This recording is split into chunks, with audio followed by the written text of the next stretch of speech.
So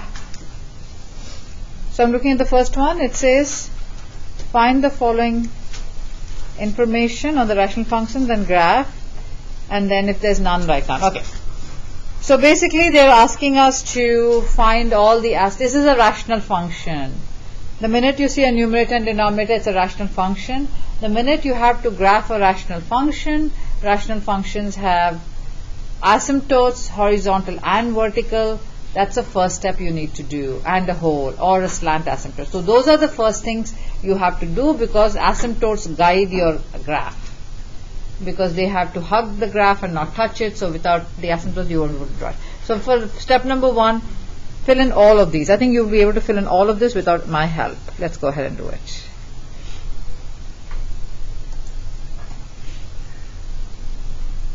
Step number 1, whatever can be factored should be factored, especially in the denominator, but numerator also. So always factor whatever you can factor. So stay ahead of me. I'm going to slowly start putting in the values, but I want you guys staying ahead of me and trying.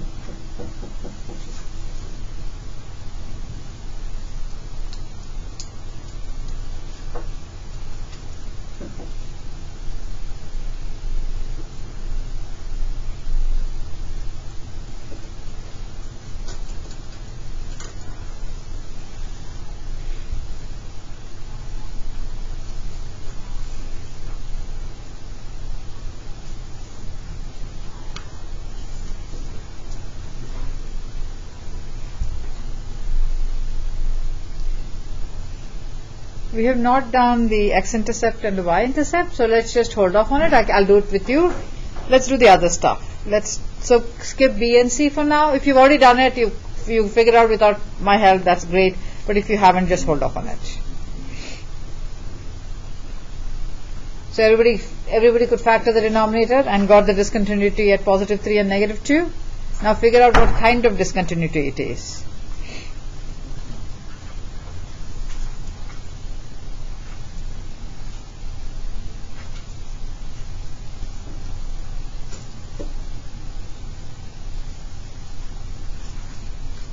They're both non-removable because those factors are not getting cancelled, which means they are both vertical asymptotes. Everybody good? Because non-removable ones are vertical asymptotes.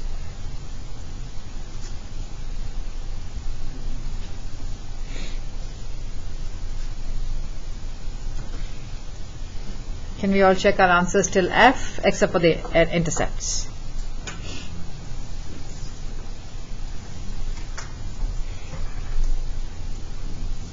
Okay, let's find the horizontal asymptote. So remember I said horizontal asymptote, you want to take the first term over the first term in the non-factored form, the standard. Because I really don't know the first term if it's in the factored form. So I take here. So for me to find the horizontal asymptote, I do 6 is my first term, x square is my first term in the denominator. Can I yes, Kiran.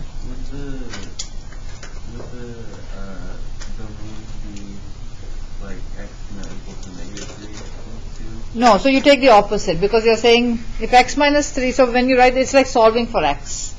So from x minus 3 you get x cannot be equal to 3. Yeah, but the negative x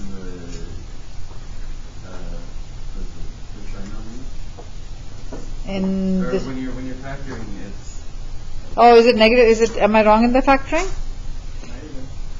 Factors of negative 3 and 2. Oh, you're right. Right, you're good? Okay, alright, awesome. And then for the horizontal asymptote, what do you think? So I wrote down the first one. Can I simplify this any further? Not really. So it has to stay as 6 over x squared. What do you think the asymptote will be then? It's not really reducing to a number, so it's not y equals to some number. So this is actually a rational function. So any rational function will have a default horizontal asymptote of y equals to 0. Remember, there are 3 scenarios. One is if you're left with a number, like in the previous case, y equal to 3 over 2, y equal to 2. When they simplify to just that becomes your horizontal asymptote. When you're left with a linear function or a quadratic function, it's not a rational function, therefore no horizontal asymptote. The third scenario is if you're left with a rational function like this, 6 over x or 6 over x square or 2 over x, any of those, 1 over x plus 1. If you're left with a rational function, that means it is the default horizontal asymptote, which is y equals to 0. 3 scenarios, make sure you understand the 3 scenarios. Yes? I mean, there's no oblique, right? There is no oblique, correct, right, none. Slant asymptote exists only if there is no horizontal asymptote.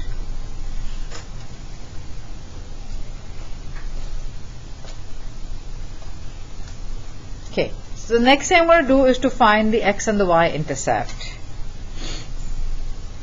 X-intercept, I'm going to go ahead and do this here. X-intercept, set y to be 0. So r of x is my y. 0 equals 6 over x squared minus x minus 6. Do I know how to solve this? Okay, do I know how to solve this now? Yeah. Do you multiply the reciprocal? So basically I can cross multiply. Yeah, you can cross multiply. So 6 times 1 is 6. And 0 times, this is what? 0 multiplied by anything is? 0. Makes no sense. So it's actually no x-intercepts. It's no x-intercept. And you see that when you graph it. What about the y-intercept?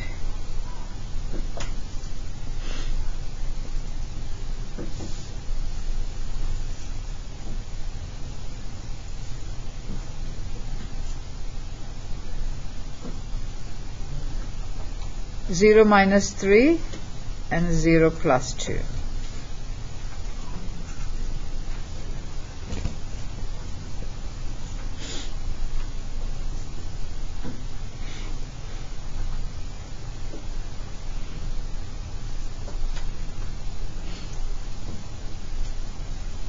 Okay, let's go ahead and construct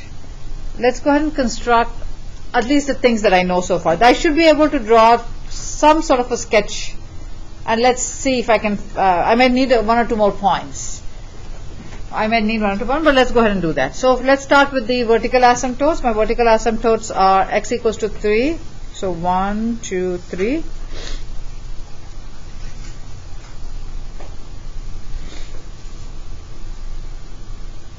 And x equals to negative 2. So there are 2 vertical asymptotes. So a little more complexity.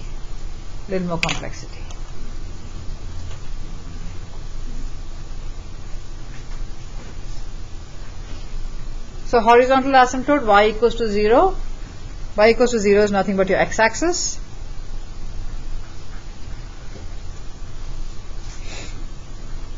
So vertical asymptote,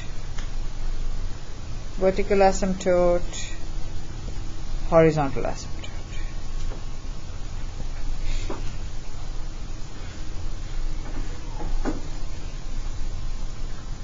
What else do I know from, so this is 1, 2, 3, 1, negative 1, negative 2. What else can I plot from the information that I have? The y-intercept. Perfect, y-intercept, so that's here. So this is a point on, any point on the graph, I'm going to put it as just a cross, so just to differentiate.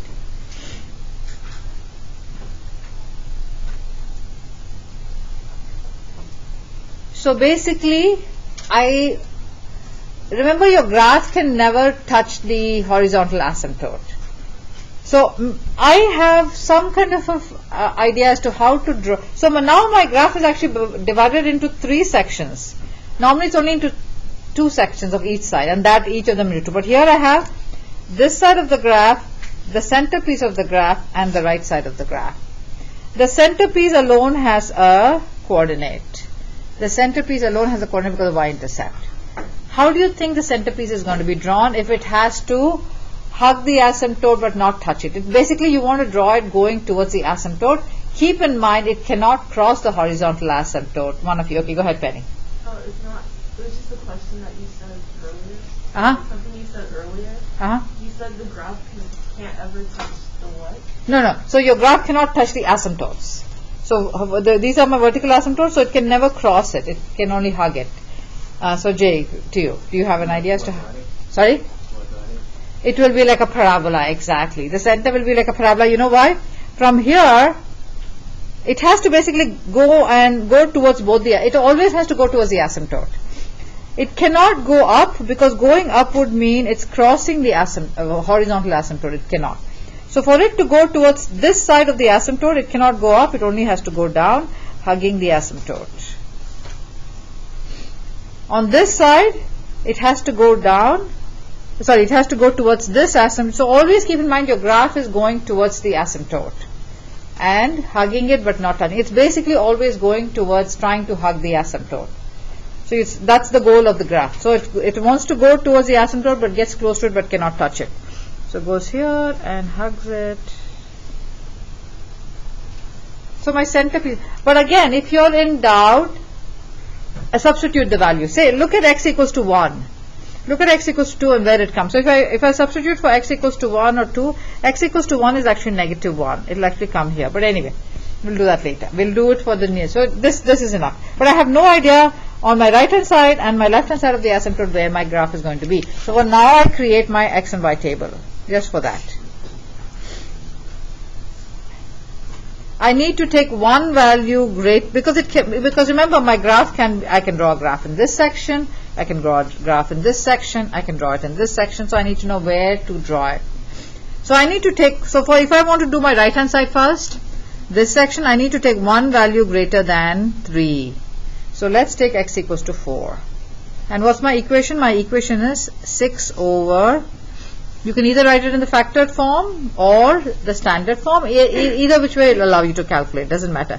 I'm just writing it in the standard form, but you can do either one of them. You can do either one of them. When x equals to 4, what is your y? Can we all find that? 6 over 4 minus 3.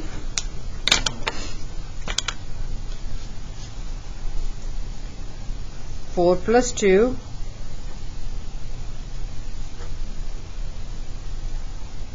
Did you all get 1? So when x equals to 4, y equals to 1. So this is another point in on the right hand side of the asymptote.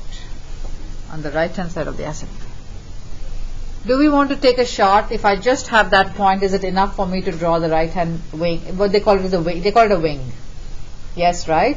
From this point, I have to go hug the asymptote. So I'll go down towards this asymptote and taper off here.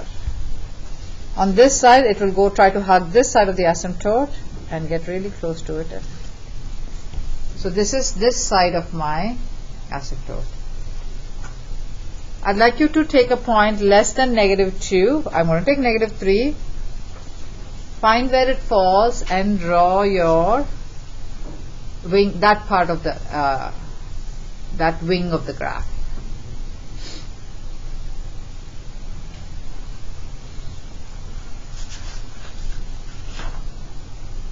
You guys remember doing this in algebra too? No? Yes? Not really? Okay, I know a lot of things were left out last year, so I'm not sure which was left out and which was not.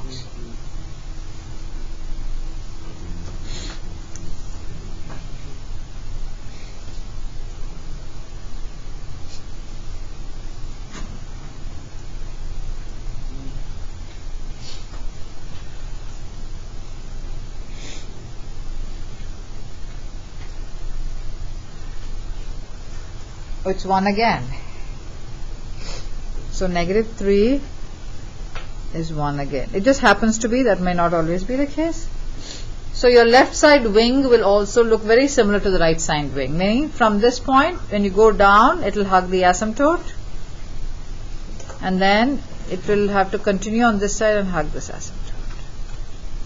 So this is how my graph is going to look like.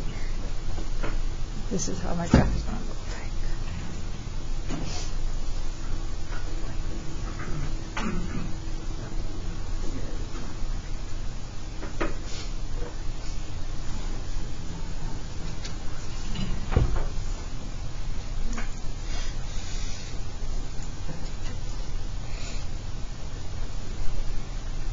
Oh yes, Brooke, yeah. Yes.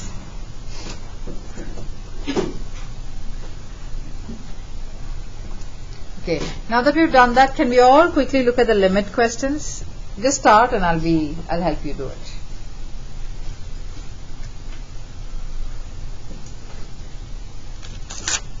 Okay, you're welcome.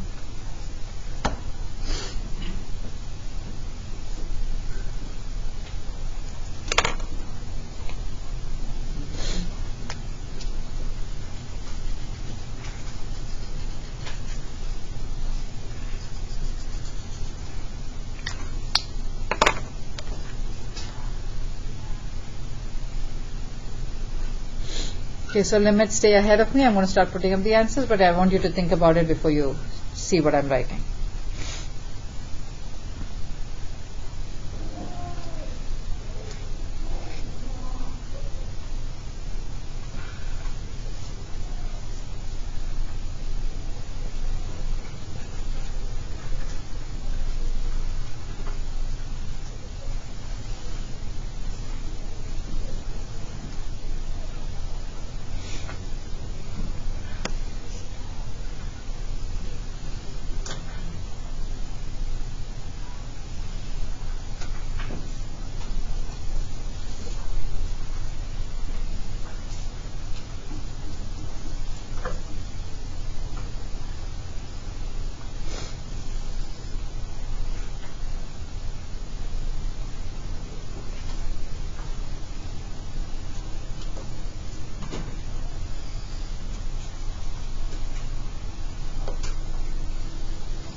Okay, can we take a look and can you ask me questions if yours is not clear? Yes. Could you explain how you got K? Sure. So negative 2 is here, right? So it says negative 2 from the positive side, right? So from the positive side, as you're approaching negative 2, what graph do you see in this section? The one. It's a parabola. So the parabola, as you're getting closer and closer to negative 2, the parabola is actually dropping down. So that's why it's negative. So whereas if you're looking at 2 from the negative side, you're no longer looking at the parabola, but you're looking at this wing. And when you're approaching here, it's going up. Yeah, but that is a good question. So sometimes you have to look at two different parts of the graph. In this, when you're approaching from the positive side, you're looking at this, you're looking at the parabola. That it's actually not a parabola because it's not even symmetrical on both sides, something that looks like a parabola. And when you're approaching from the negative side, you're actually looking at this wing. So I'm glad she asked. So sometimes you have to look at two parts of the graph to find that. Yeah, either one. Yeah, go ahead. Yeah. So I was just going to ask why it's 0 the first two. Yeah, sure. Okay. So as you're approaching positive infinity, right? So positive infinity is here. So when you're approaching positive infinity, which part of the graph are you looking at? This section is this graph. So it's as you're approaching infinity, as you're getting closer, the graph is actually dropping down, right? This is the graph drawing, but it's not going towards infinite, negative infinity, the y value. It's actually tapering off at the horizontal asymptote, which is 0. Yeah, on both sides, yeah. And Penny, yes. So I'm also confused on K because for the first one where it says f(x) approaches -2 plus. From When the I see the plus, I always think it's avoid going up. No, so negative 2 from the positive side basically means you're approaching the, so you're approaching the x. So you're approaching, it's always on the x side. This is always the x value. So you're approaching the x value negative 2, but you have to know from which side you're approaching for the limit. So when you see a plus here, you're approaching from the positive side. Okay, so when you're approaching from the positive side, getting closer and closer to negative 2, this is the section of the graph that you'll see. Because this is the one on the y-axis, this is the one that's approaching negative 2, but it's actually going off to negative infinity. Yeah? Okay. So if you're still sort of unclear about the whole limits, we did this in Unit 1. One of the lessons was limits, and we had 2 or 3 different graphs which talked about it. So take a look and still see if you're still confused. I can sit with you. Yeah? All right, let's look at question number 2.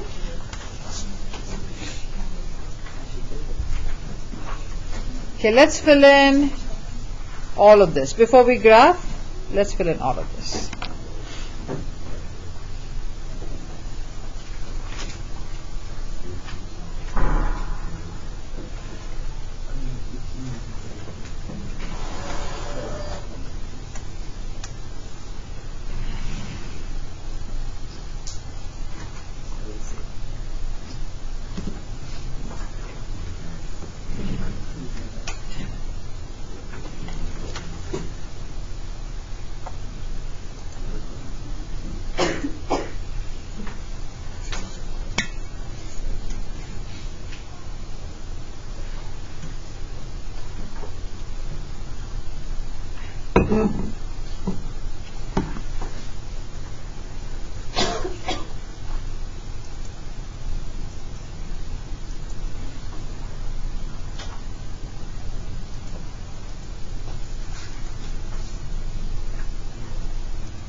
Okay, I filled in a few. I have not yet filled in x-intercept, y-intercept, and oblique asymptote. So there is a slant asymptote. There is no horizontal. Therefore, there is a slant. So let's go ahead and find what the slant is. Let's go find what the x-intercept and y-intercepts are.